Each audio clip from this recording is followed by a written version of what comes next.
Hey YouTube! Welcome back to this series where we take in-depth looks at different characters from the strategy enemy game Outerplane, my current addiction. Today we're going to be taking a look at our Invincible Knight Commander Veronica. Now, initially, you're probably wondering why I went from Valentine to Veronica. And the simple answer is I completely forgot that we get Veronica fairly early on in the game. Like, when you're at stage 2 in the guide quests, and you're able to clear normal 2-12, you get 35 of her crystals, or 35 of her shards. And by 3-3, you have her already. So, especially for those new players, I figured she would be a character that we should probably break down and take an in-depth look at sooner rather than later. So, here we are. One of the things that make her the most prominent, in my opinion, is probably her ability to stay alive. The removing her from the game is incredibly difficult. She's a water element, she's a defender, and she's a sweeper for some reason. I don't quite understand why she's a sweeper. I don't exactly know all the different classes here, but I don't think Sweeper is the right one for her. But I could be wrong. Also, as you're going through, you should also be able to get her to Trust level 10 almost immediately after getting her. You do a couple more things, and getting her to Trust level 10 is really, really easy. I believe they just give you everything you need for it. So, I mean, that gives you a really easy exclusive equipment, which is really nice. To first cover what makes her so strong is we're going to be going over her skills. After we go through her skills, we're going to be taking a look at her exclusive equipment and then her regular gear. And then I'm going to show you a boss that she is really good against. And I'll explain more about that later. But to start us off, we have her S1, which is also her burst skill. I love it when we get characters with a burst skill on their S1s. It is so helpful to be able to reliably have a way to use our burst skills without a cooldown. I hate when we have to wait on a cooldown for a burst skill. It is so annoying because, especially for like my air, I'll have a couple hundred points saved up and I'll want to just pop them left and right. But I can't because it's always on a freaking cooldown and it pisses me off. But to get us started, her S1, Battlefield Commander. Attacks an enemy and has a 60% chance, would be 70% if I max it out, to inflict taunted on the target for one turn. Activates a dual attack from the ally with the highest attack if the caster's defense is currently increased. So as long as we get her defense increased, she's getting dual attacks from your hardest hitter, and was really going to be able to capitalize on doing some extra damage on her turns, which is super helpful to have. As her burst skills, her burst 1 is a 100% chance to activate that dual attack even without the defense raise, and just increases the damage flat out. At level 2, it increases the chance to inflict taunted by 30%. And I'm sure you might have noticed if you pass 3rd grade math, 70% plus 30% is 100%. So at level 2, she's guaranteed to get that taunt effect on whatever doesn't have an immunity to it. At level 3, she gets that dual attack with 2 different allies along with that taunted bonus, which is super helpful. I mean, think about it. Being able to guarantee the taunt plus get a dual attack with your 2 hardest hitters is chef's kiss. Chef's kiss. Her level 2, her passive skill, which is normally your S2, is really, really solid, and one of the main reasons why she's so hard to remove off the board. It's called Commander's Resolve. It removes 1 debuff from the caster at the start of the turn. Grants a barrier to the ally with the lowest health for 1 turn. The barrier strength increases proportional to the caster's max health. And at level 5, it gets an extra debuff, so she'd actually cleanse herself of 2 debuffs, which is really, really helpful. But this barrier is what makes her so strong. The barrier is honestly one of the main reasons why she's so hard to remove off the board. And I'll show you a little bit later. Her ultimate, her S3, is her Endurance Cannon. Attacks all enemies and increases the defense of all allies for 2 turns and removes 1 buff from the target. At level 5, or even just at level 3, sorry, level 4. Apparently I can't read.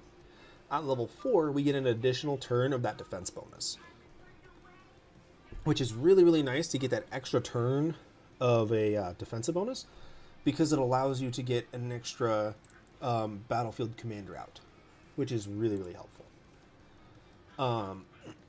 If you're using her for a chain finish effect, she has a 100% chance to increase the defense of all allies for 2 turns by 50%, which is really, really helpful to have. I mean, you're taking less damage from your teammates, and if you have anybody that's scaling from defense, their damage is going to go up. Like, I believe Cannon? Yeah. Cannon, I believe, scales from defense, right?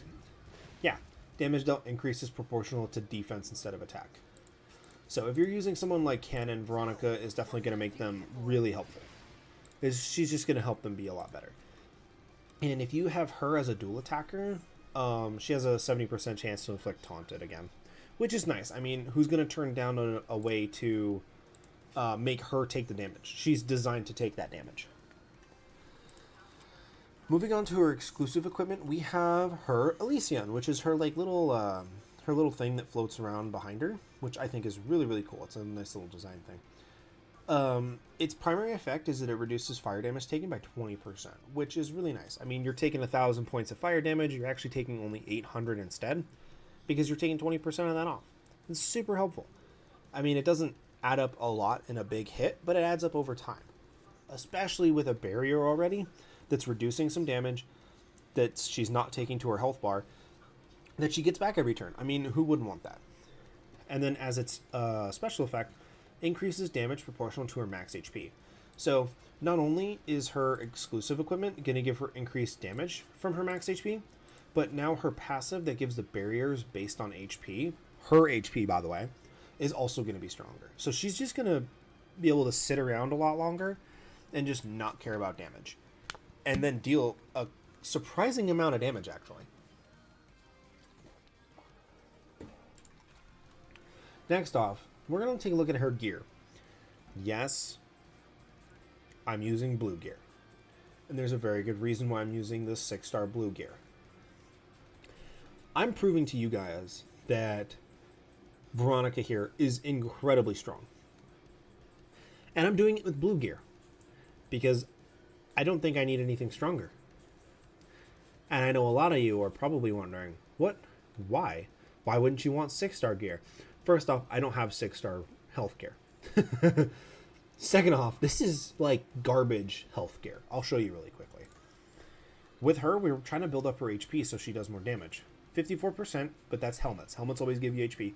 No bonus health here. Defense, no bonus health here. Accuracy, defense, no bonus health here. These boots, 18%, but boots always give you that. And then just 73. Steel sword, no health here. Her steel necklace, 6%. She's getting very little health bonuses with the set of gear. And frankly, you don't need it for what I'm about to show you. But really quickly, I want to show you guys what I believe the best equipment to give her is. First off, starting with the weapon. I think Talisman of Animosities probably isn't all that great. Forceful Generator, I don't think is even worth thinking about, because if you read it, grants a barrier to the caster equal to 10% of the caster's max health for 2 turns when performing an action. She takes a turn, she gives a barrier to herself. I mean, it's not horrendous. It's helpful to have, especially if you're trying to run like double barriers or something like that. But I don't think it's really worth it. Token of the Supreme Witch. I don't think this is helpful either. Look, has a 50% chance to remove 1 debuff from the caster when performing an action. Oh my goodness, it's like her passive skill does that already. Who would have thunk? But the main one that we probably really want on her is this one, Exquisite Death. Increases damage dealt by allies proportional to the defense of the wielder, excluding the wielder. Perfect. We have a tank unit. We're building up her HP. We're going to capitalize that defense as best we can. And while we're doing it, we're making everyone else hit harder. Perfect. That is what we're trying to go for here, guys. Now, starting with the artifact, or the accessory here. I'm going to keep calling it an accessory, even though I know a lot of people refer to them as necklaces. I'm just going to keep referring to them as accessories. First off, the one that I think is pretty solid is Coward's Treasure. I mean, 15% chance to counterattack when an ally is hit. That's not bad if you're trying to go for those counterattacks. Blue Gems, White Ring. I mean, 50% chance to increase the priority of the wearer by 10% when hit. I mean, if you're getting that taunted off on like a big boss and she's the only one getting hit and you're buffing her priority a bunch, sure, that might be super helpful. But otherwise, I don't think it's really all that great for her. Charmer's Necklace, though. Wearer takes 15% of the damage all allies take. Only the ally with the highest max health can activate this effect. This is where we're at. Charmer's Necklace is crazy, guys. And Fool's Dawn, I mean, Fool's Dawn isn't bad, but hey, look. 50% chance to grant a barrier for one turn at the start of battle proportional to max health. Almost like that's her passive skill again. The only other one that I think wouldn't be too bad... where is it? There it is. Unholy Exultate. If this is pronounced a specific way, please let me know. I have no idea how to pronounce this. I'm just going to keep calling it the Unholy Exultate and call it a day. But reduces the enemy team attack by 5%. I mean, just a flat out damage reduction is really solid to have. I mean, being able to just say, nah, you're just going to do less damage is really, really helpful. It's also kind of really nice to have, especially for those characters. I mean, like, look at my air. You know, 4,000 attack plus almost 3,000. That's 7,000 attack. 5% of that is like 50. It's like 350 points or something like that. Which could mean the difference between life and death for some characters. But the main reason why we want Veronica is for this dickhead. Blazing Knight Medios. Blazing Knight Medios here is a real sore pain in the behind. This guy is annoying. This guy is a pain in the ass. I don't like him I don't like him at all. I got stuck up here on stage 7. I couldn't beat stage 7. I got Veronica and I just let Veronica go crazy. And I'm now down here to stage 10. What Veronica does with this boss fight is basically does the equivalent of the traditional high school bullies in any movie ever. She metaphorically grabs this guy by the shirt collar, pins him up against a wall locker, lifts him up 4 or 5 inches, grabs his girlfriend that's standing by the waist, kisses her on the mouth, drops him, and walks away. That's just what she does. And there's nothing Medios can do about it. And I'm going to explain that really quickly and in the way that makes the most sense to me. And hopefully it makes sense to you guys as well. So, Medios has one skill. Lead me to the enemy. Attacks an enemy, attacks the leftmost enemy. By the way, whoever you have here is the leftmost spot. Protect the royal family. If he kills an enemy, he removes all buffs from all enemies and deals lethal damage to all enemies. Targets killed by that specific attack cannot be resurrected or revived. Okay, so he kills one, then he does a big crazy attack that basically kills everything else. Oath of Medios. When an enemy uses a non-attack skill, recover 7 weakness gauge. Kind of annoying, especially if you have a healer trying to keep everybody alive. You're constantly healing. You're keeping everyone alive. Trying to give him all this weakness gauge. It also increases the damage dealt proportional to the number of debuffs on the caster, but reduces it if the target has a barrier. What do we just talk about with Veronica here? She's constantly giving her allies a barrier if they have the lowest HP. Well, guess what? If she's the only one on the board, she's giving herself that barrier.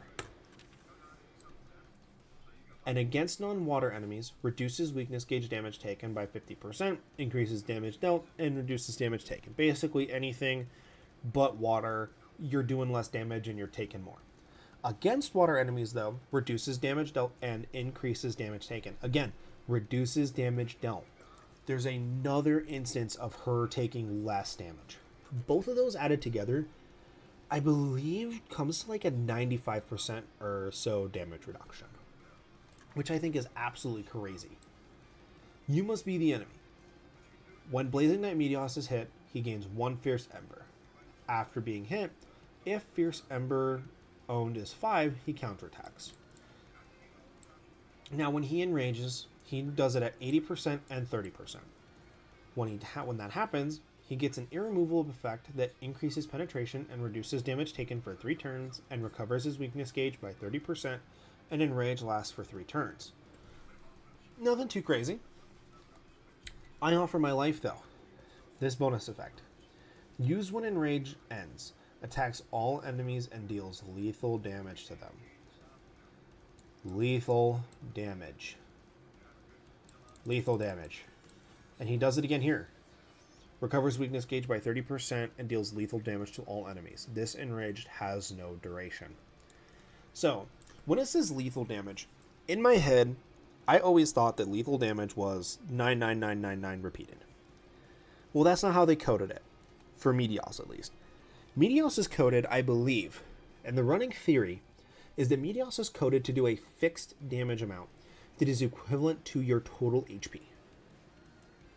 Now, that being said, if you're getting a 95% damage reduction, 95% damage reduction on perfect amount of HP to kill her should do 5% of her max HP. Well, guess what? That barrier she gives herself is about 10%. 10 to 15% of her max HP. I think at max level it becomes 20% of her max HP. So he literally cannot break through that barrier no matter how hard he tries. And I'm going to show you guys. I'm going to show you exactly what she does to him. And you'll understand why I used that analogy of her bullying him in a school. So first off, I'm going to turn off auto so I can show you guys, at least initially. But she's just going to do it all for me later. So, oh, turn it off. There we go. Look at that, 117 damage. Then she just grabs here, burst 1, smacks him. Wham, wham, wham, 1600. And then he's going to do a whole whopping 117 back. He will never break through her barrier. This barrier will last forever. 13,000 health. This barrier will be around for a very long time. He cannot break through this barrier. And she just gets to just wail on him. Just like that. Easy peasy. She just gets to wail on him. Oh no, he did 150 that time. See, we just get to do this. This is the game. Now, you have to make sure that he can't break through this barrier. If he can't break through this barrier, you go down over here to your settings tab. Make sure you have skill set to use, skill burst set to use, skill use at level 1. You don't want anything higher than level 1. And I always have it just set to prioritize bosses. I click OK, and then you hit the automatic button. And you just let this run. Now, this is going to take you about 20 minutes to beat. So, I recommend doing what I'm about to do. I'm going to hit auto. I'm going to go. I'm going to get up. I'm going to make myself a sandwich. I'm going to come back. I'm going to eat said sandwich. And I'm just going to watch Veronica bully this big bad boss that's literally on fire and probably made of molten lava. And she's over here with a cool ass cape, a little sword, and some high heels. I'm here for it. But I am not going to make you guys sit through all 20 minutes of this fight. What I am going to do is I'm actually going to speed this portion up to 4 times, and I'm going to let it go. That way, if you're watching on mobile or any other devices, you can actually turn your device playback speed to 0.25. By doing that, you should be getting to see it in real time, and it shouldn't be fast forward or slowed down at all. If you wanted to really painstakingly watch every single turn, you can do that. That's why I'm picking 4 times. I would be picking 5 times, but I decided I'm just going to be picking 4 times because it's not really going to make that much of a difference. Anyway, here I go. I'm going to hit the auto button, and I'm just going to let it roll. So, 4 times speed. Away!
dry